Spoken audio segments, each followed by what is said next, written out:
In this last part, we'll be discussing about 5 typical problems that have appeared in the past JEE papers. Let's try to understand about how to apply the concepts of waves in different types of formulae. What are the different types of typical questions that we can get in JEE exams? So the last part is the JEE questions. Let's try to understand about the JEE questions. Let's start off with the first question. So what do we have as the first question? The question says a steel wire of length 50√3 centimeters is connected to an aluminium wire of length 60 centimeters and stretched between two fixed supports. So there are two fixed ends. The tension produced is 104 newtons if the cross-sectional area is 1 millimeter square. If the transverse wave is set up in the wire, find the lowest frequency for which the standing waves with node at the joints are produced. So let's now try to understand what basically are we trying to do. So let me try doing it. So what we will have is that, let's say that these are the two ends, right? If we just join these two ends, so what will we get if I just take mark here? So this length, if I say, is L1 and this length is, let's say, L2 that we have. So what does L1 is? So L1 is going to be equals to 50√3 centimeters and L2 value is going to be equals to 60 centimeters. So this is what we already have it. The left hand side is nothing but the steel, the right hand side is nothing but the aluminium that we have it, right? So if we now try to use it, so what will we get? We know that T is equals to 104. Sigma 1, if I talk about, that is what is given to us, that's 7.8 gram per centimeter square. And for aluminium, sigma 2, if I do it, so that's going to be 2.6 gram, sorry, this should be centimeter cube, my fault, gram per centimeter cube. So these are the two values that we have. Using the formula, because both will have the same area of cross section, 1 millimeter square, so using the formula V1, which goes as T divided by sigma 1 into A1. So if we just plug in all these values in here, so I'm just trying to tell you the answer. So 200 by root 3 is what we are going to get. Okay. In a similar way, we can find out the value of V2. So V2 will come out to be equal to 2 into 10 raised by 2 meter per second. Now, for the lowest frequency, so what does lowest frequency stand for? For lowest frequency, you will have F1 is equals to F2. So that gives us N1 V1 upon twice of L1, that's going to be equals to N2 V2 upon twice of L2. So if you plug this in, obviously you will get an expression for the frequency, that is F2 will be equals to N2 V divided by 2L, and that will come out to be equals to 1000 divided by 3 Hertz. That is the first option. Let's move on to the next question. What does the next question say? It says that an aluminium wire of cross-sectional area 1 into 10 raised to the power minus 6 is joined to a steel wire of same cross-sectional area. So again, the cross-sectional area is not different, right? Then this compound wire is stretched on a sonometer pulled by a weight of 10 kilograms. So this is the deflecting weight. This total length of the compound wire between the bridges is 1.5 meters, of which the aluminium is 0.6 and also obviously 0.9 is going to be steel wire.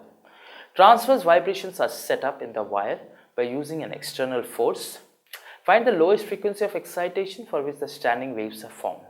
So we have everything. We also have the density that we also used in the previous one. So let's now try to do it. So if you have to do it, so let me take it from the top. So here you have one of it, here you have another one. So let's say if you are plugging it, so let's say this is L2, which is 0.6, then this is L1, or either way it doesn't matter, which is 0.9 meters. Then if you have this pulley, so this mass goes as 10 kilograms. So this is what we have. The area of cross section is given to us as 1 into 10 raised to the power minus 6 meters. Then this can be written as T equals to 10 G, which is going to be equals to 100 Newton. You already have the densities, that is sigma 1 and sigma 2. Those values are already given.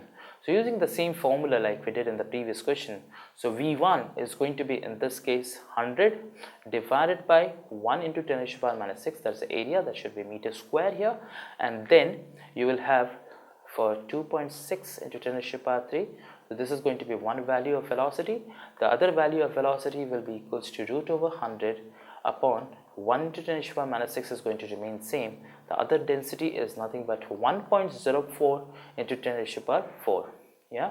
So if you substitute this, so you'll get two different values. Yeah.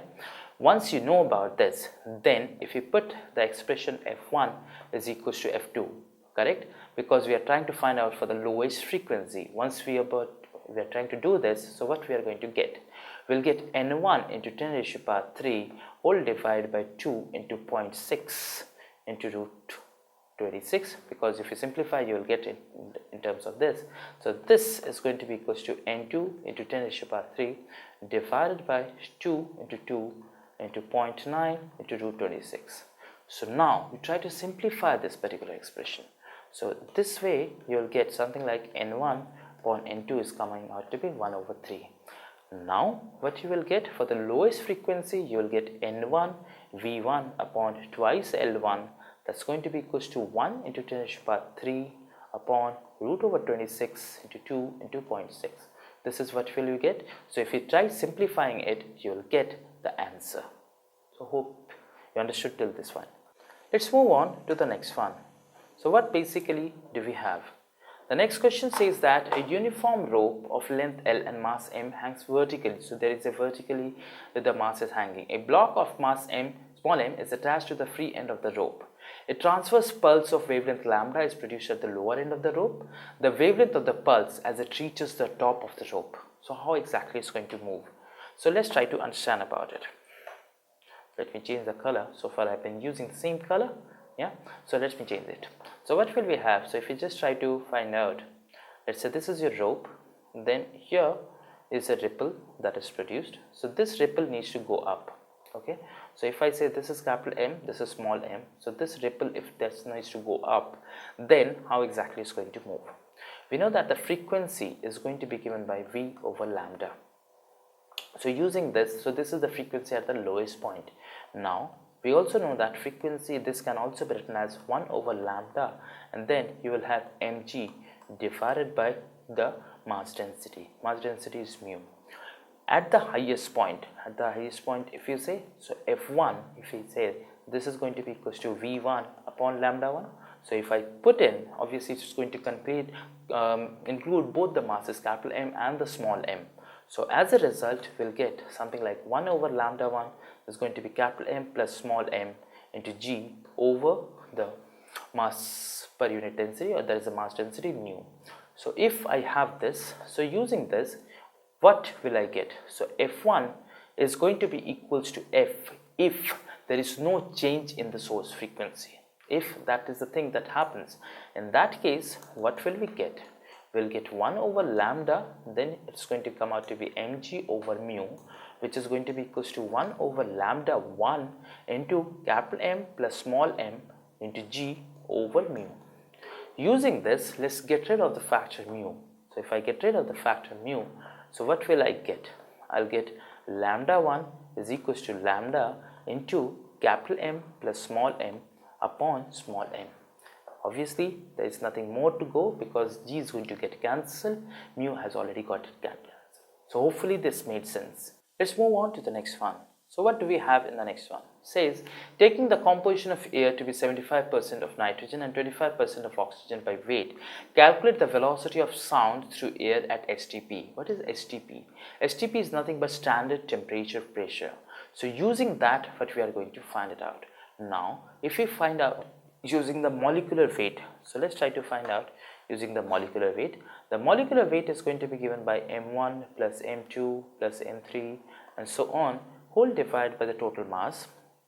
So this is going to be given by m1 divided by m1 plus m2 divided by m1 and so on.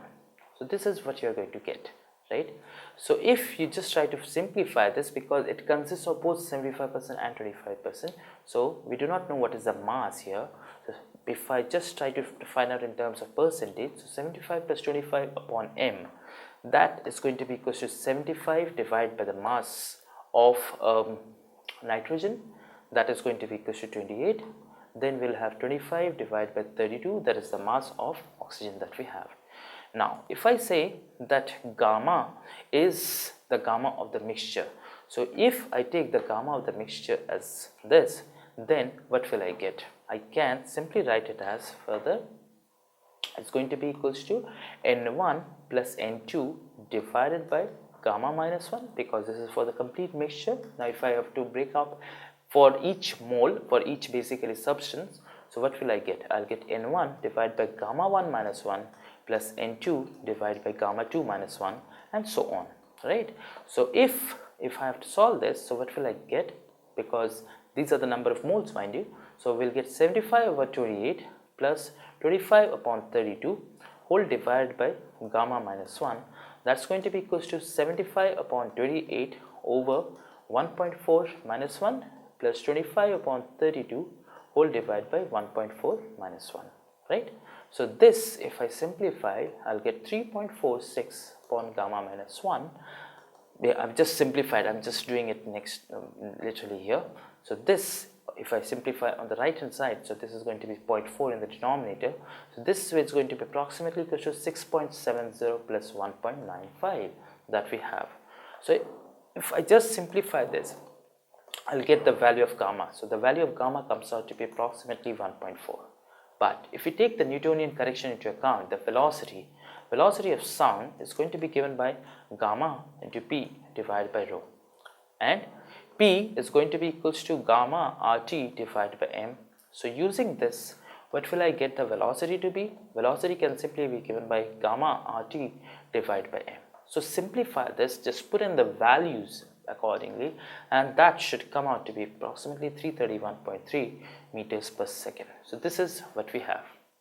Hope you understood. Let's move on to the next one.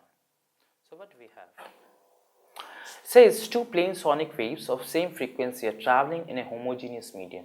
Loudness recorded by a moving detector in the medium varies from L1 equals to 30 decibels to L2 equals to 439794 decibels. Calculate the intensity of the two waves. So how do we proceed to do this one?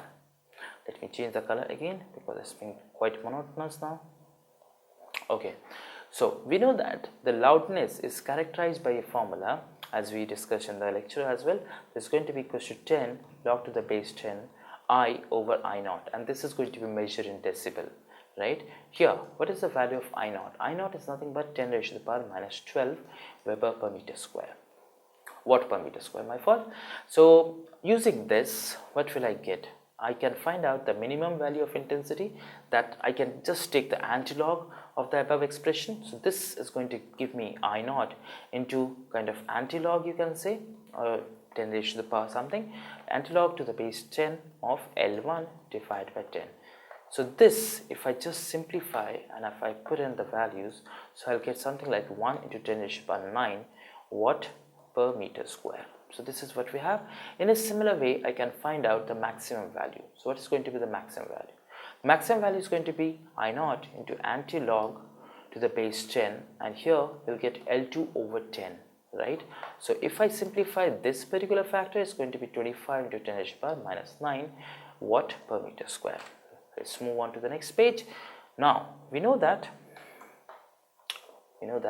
the I max is going to be equals to square root of I1, that is the individual intensity, I1 plus I2 whole square. In a similar way, I minimum is going to be equals to square root of I1 minus I2 whole square. Now using this, because we know the value of this, so this is nothing but 25 into 10 raised to the power 9 watt per meter square, and this is going to be equals to 1 into 10 raised to the power minus 9 watt per meter square. So we have these two values with us.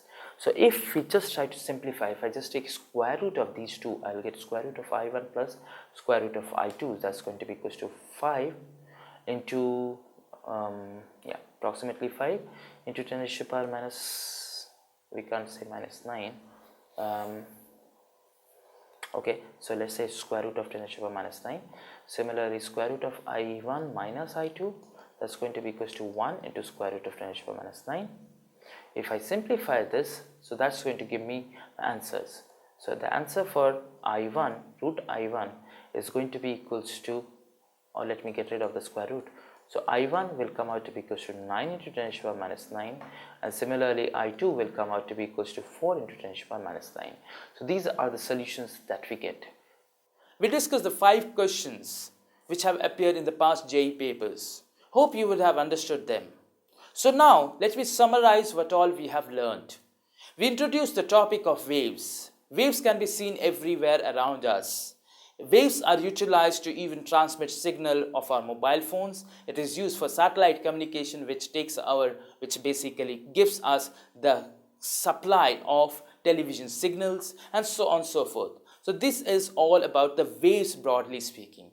Moving on, we try to understand about what exactly is the energy that is characterized by a moving wave.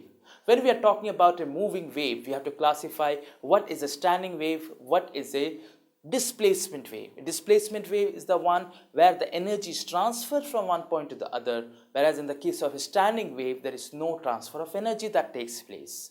Moving on, we try to understand about the superposition of waves. That is, if we have multiple types of waves, how exactly you are going to sum them up. Once you know about the summation, we should also try to understand about if some waves have higher amplitude and some waves have lower amplitudes. How do we differentiate between them? That is, the characteristic by the case of loudness and beats. Finally, we also discussed about the Doppler's effect. Hope you learned most of the things. If you still have any kind of doubts, any queries that you have, you may post your doubts on the discussion forum. Plus, we have other videos on the discussion forum on our website where you can refer to other chapters in physics, chemistry, maths, and biology. Thank you.